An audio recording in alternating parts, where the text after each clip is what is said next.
Hello everyone, আজকে অ্যানালজির খুব important কিছু প্রবলেম তোমাদের জন্য নিয়ে এসেছি। আসো শুরু করি। কি প্রবলেম গুলো আছে দেখে নেই এবং কোন প্রবলেমের ক্ষেত্রে কি লজিকটা অ্যাপ্লাই করতে হয় সেটা ভালো করে শিখে নাও। 18 থেকে 6 তুমি কি করে বানাবে? 18কে যদি 3 দিয়ে ভাগ করে দাও তাহলে তোমার 6 চলে আসে, কিন্তু এক্ষেত্রে 10কে 3 দিয়ে ভাগ করা যায় না, তাহলে এই লজিকটা তোমার এখানে অ্যাপ্লিকেবল হবে না। অন্য কোনো লজিকে তোমাকে 18 থেকে 6 আনতে হবে। আর একটা জিনিস লক্ষ্য করো, 18 থেকে কিন্তু 6 তুমি আর সেরকম কোনো পদ্ধতি বের করতে পারবে না আনার জন্য। তাহলে কি করবে? 6 থেকে 18 আনার চেষ্টা করো, দেখো কিভাবে হয়। 6 তুমি স্কোয়ার করে দাও, 6 স্কোয়ার করলে কত হয়? 36। এবার 36-এর যে দুটো ডিজিট আছে তাদের গুণফল বের করলেই কিন্তু তোমার 18 চলে আসে। তাহলে এক্ষেত্রে কি করব? আমি অপশন থেকে কিন্তু অ্যান্সারটা নিয়ে আসবো। প্রথমে ফার্স্ট অপশনটা দেখো, 5। 5-এর স্কোয়ার করে দাও, 5-এর স্কোয়ার করলে কত হয়? 25। এবার 25-এর যে দুটো ডিজিট আছে তাদের গুণফল বের করে দেখো তোমার কত হয়? 10, যেটা এখানে আছে। তাহলে এটাই তোমার কারেক্ট অ্যান্সার হবে, অর্থাৎ কত? 5 হবে তোমার এখানে কারেক্ট অ্যান্সার। 144 থেকে 10 তুমি কি করে আনতে পারো? তুমি দেখো 144 কিন্তু পূর্ণবর্গ সংখ্যা, তাই এটাকে বর্গমূল করে দাও। 144-এর বর্গমূল করলে হয় 12। 12 থেকে 10 কি করে আসবে? 12 থেকে যদি তুই বিয়োগ করে দাও তাহলেই কিন্তু তোমার 10 চলে আসে। সেম লজিকটা এদিকেও অ্যাপ্লাই করো।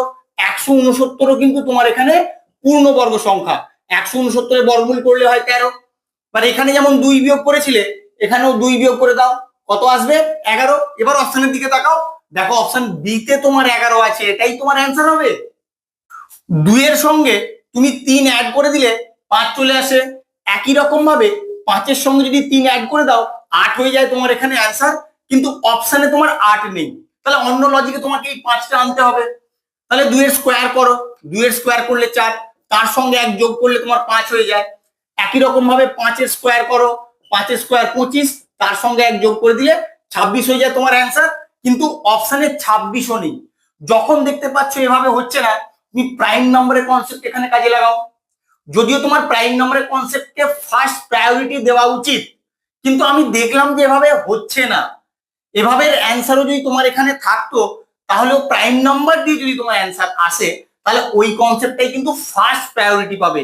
এটা কিন্তু তোমাদের খেয়াল রাখতে হবে, নাম্বার অ্যানালজির ক্ষেত্রে প্রাইম নাম্বারের প্রেফারেন্স সবার আগে। তাহলে আসো প্রাইম নাম্বার দিয়ে দেখি কিছু পাওয়া যায় কিনা, কারণ দেখতে পাচ্ছি এখানে 2, 5, 5 সবই প্রাইম নাম্বার। তাহলে প্রাইম নাম্বার গুলো পরপর আমি আগে লিখে নেই, ওখান থেকে কিছু লজিক নিশ্চয়ই বের করা যাবে। 2, 3, 5, 7, 11 এরকম প্রাইম নাম্বার। এবার 2 থেকে 5 তুমি নিয়ে আসছো 2 এর ঠিক পরবর্তী প্রাইম নাম্বার অর্থাৎ 3 এখানে অ্যাড করে, মানে এই 3টা তুমি প্রাইম নাম্বারের কনসেপ্ট থেকে নিয়ে আসো। একই রকম ভাবে 5-এর ঠিক পরবর্তী প্রাইম নাম্বার কত বলো? 5-এর পরবর্তী প্রাইম নাম্বার হচ্ছে 7। তাহলে 5-এর সঙ্গে তুমি এই 7টাকে যোগ করে কোশ্চেন মার্কের অ্যান্সারটা নিয়ে আসো। কত হয়? 5 আর 7 12। এবার অপশনের দিকে দেখাও, দেখো অপশন ডি তে তোমার 12 আছে, এটাই তোমার অ্যান্সার হবে। এই কনসেপ্টটাই তোমাদের মধ্যে গ্রো করতে হবে যে কিভাবে আমাদের অ্যাপ্রোচ করতে হয়।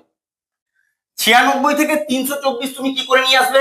এক্ষেত্রে যোগ বিয়োগের কোনো কনসেপ্ট আমি এখানে ভাববো না, তার কারণ 96 থেকে যে সংখ্যাটা আসছে সেটা যথেষ্ট বড় সংখ্যা, তাহলে অবশ্যই গুণের কোনো ফর্মুলা এখানে অ্যাপ্লাই করা আছে সেটা তোমাকে বুঝতে হবে।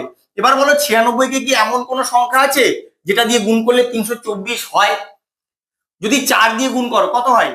যদি 4 দিয়ে গুণ করো দেখো 4 6 24, 4 হাতে 2, 9 4 36 আর 2 38, 384, কিন্তু তোমার এখানে কত আছে? 324। তাহলে এভাবে তোমার আসবে না। তাহলে এক কাজ করো, 96 যে ডিজিট গুলো আছে সেগুলো নিয়ে কিছু ভাবার চেষ্টা করো। 96 ডিজিট গুলোকে গুণ করো, 9-কে 6 দিয়ে গুণ করলে হয় 54। 54 থেকে কি 324 আসতে পারে? পারে। কি করে পারে সেটাই দেখো, 6 দিয়ে গুণ করে দাও। 6 4 24, 4 হাতে 2, 6 5 30 আর 2 32, 324 চলে এলো। তাহলে সেম লজিকটা এদিকে অ্যাপ্লাই করো। 89 এর যে দুটো ডিজিট আছে তাদের গুণফল বের করো। 8-কে 9 দিয়ে গুণ করলে হয় 72। এবার এখানে যেমন 6 দিয়ে গুণ করেছিলাম এখানেও 6 দিয়ে গুণ করবো। 6 দুগুণে 12, 2 হাতে 1, 6 7 42 আর 1 43। এবার অপশনের দিকে তাকাও, 432 আছে নাকি দেখো। দেখো অপশন সি তে তোমার 432 আছে। এই লজিকটাই কিন্তু এখানে কাজে লাগবে। ভালো করে খেয়াল রাখো আমি কি লজিকটা এখানে অ্যাপ্লাই করলাম। আর এই লজিকটা তোমরা স্টার মেরে রাখবে, কারণ এইরকম প্রবলেম তোমাদের প্রায়ই এক্সামে আসে। 2 থেকে 6 কি করে আসবে? 2 কে যদি 3 দিয়ে গুণ করে দাও তাহলেই 6 চলে আসে। একই রকম ভাবে 4 কে 3 দিয়ে গুণ করে দিলে কত হয়? 12 হয়ে যায় অ্যান্সার। কিন্তু অপশানে 12 নেই, তাহলে 2 থেকে 6 আরো অন্যরকম ভাবে নিয়ে আসো। 2 এর স্কোয়ার করে দাও, 2 এর স্কোয়ার করলে 4, বা 4 এর সঙ্গে 2 যোগ করে দিলে কিন্তু আমার 6 চলে আসে। একই রকম ভাবে 4 এর স্কোয়ার করে দেবো, 4 এর স্কোয়ার করে দিলে 16, তার সঙ্গে 2 যোগ করে দিলে 18 হয়ে যায় আমার এখানে অ্যান্সার। কিন্তু অপশানে দেখতে পাচ্ছি 18ও নেই, তাহলে কি করব? তাহলে এক কাজ করো, এই যে 2টা এটা অন্য লজিকে নিয়ে আসো। কি লজিকে নিয়ে আসছি? যে সংখ্যাটার স্কোয়ার করলাম সেই সংখ্যাটাই আমি যোগ করলাম। তাহলে এখানেও সেম লজিকে কত যোগ হবে? তাহলে 2 যোগ হবে না, যে সংখ্যাটার স্কোয়ার করেছি সেই সংখ্যাটাই যোগ করব। 16 সঙ্গে 4 যোগ করলে কত হয়? 20 হয়ে যায় আমার কোশ্চেন মার্কের অ্যান্সার। কত নম্বর অপশানে আছে দেখো? অপশন বি হবে তোমার এখানে কারেক্ট অ্যান্সার। এই অঙ্কটা দেখা মাত্রই সবাই সলভ করে ফেলেছো। 25 কে 4 দিয়ে গুণ করে 100 নিয়ে এসছো, আর 24 কে 4 দিয়ে গুণ করলে 96 অ্যান্সার করে দিয়েছো। কিন্তু অপশানে 96 নেই, তাহলে কি করবে? তাহলে 25 থেকে 100টা অন্য লজিকে নিয়ে আসতে হবে। অন্য কি লজিকে আনা যেতে পারে? 25-এর যে দুটো ডিজিট আছে তাদের গুণফল বের করো, 5 দুগুণে 10। এবার 10-এর স্কোয়ার করে দিলেই কিন্তু তোমার 100 চলে আসে, যেটা এখানে আছে। সেম লজিকটা এদিকেও অ্যাপ্লাই করো। 24-এর যে দুটো ডিজিট আছে তাদের গুণফল বের করো, 4 দুগুণে 8 হয়ে যায়। এবার 8-এর স্কোয়ার করে দিলে 64 হয়ে যায় তোমার কোশ্চেন মার্কের অ্যান্সার। এবার অপশানের দিকে তাকাও, দেখো অপশন এতেই তোমার 64 আছে। এভাবেই তোমাদের সলভ করতে হবে। এই প্রবলেমটার ক্ষেত্রে তোমাকে এই কোশ্চেন মার্কের অ্যান্সারটা বের করতে হবে।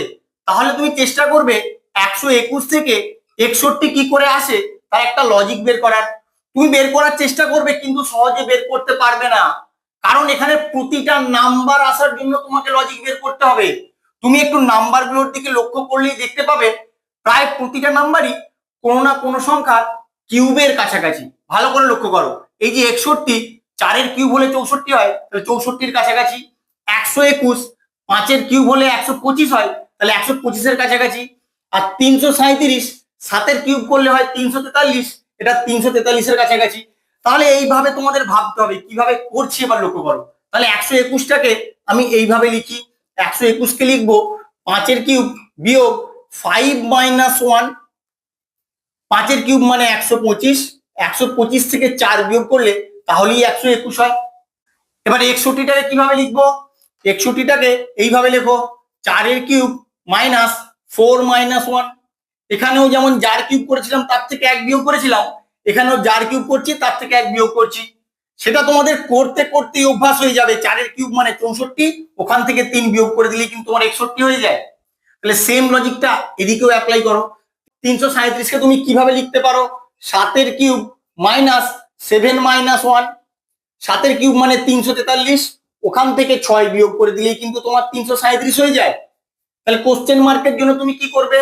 এখানে যার কিউব হয়েছিল সেখান থেকে কিন্তু 1 বিয়োগ করার পরে যে সংখ্যাটা হয়েছিল এখানে তার কিউব করতে হয়েছিল। কারণ দেখো এখানে তুমি 5-এর কিউব ছিল, এখানে 4-এর কিউব হয়েছে।